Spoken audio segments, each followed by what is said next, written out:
Okay, today's progress report. Ron got a lot of the drywall out of the bathroom and he reframed some stuff that needed reframing. I came in here and chipped out all of the tile and grout in the main bath. And for those of you who are worried about my foot safety, you see my dusty shoes. I did wear shoes today. Thank you for your interest.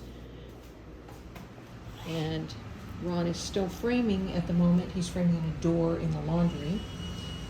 But in this bath, I still have just this row of tile to take out, but I got all the rest of the tile, and I had to take the terrazzo out with the tile in this bath because of the level that they had floated up the tile.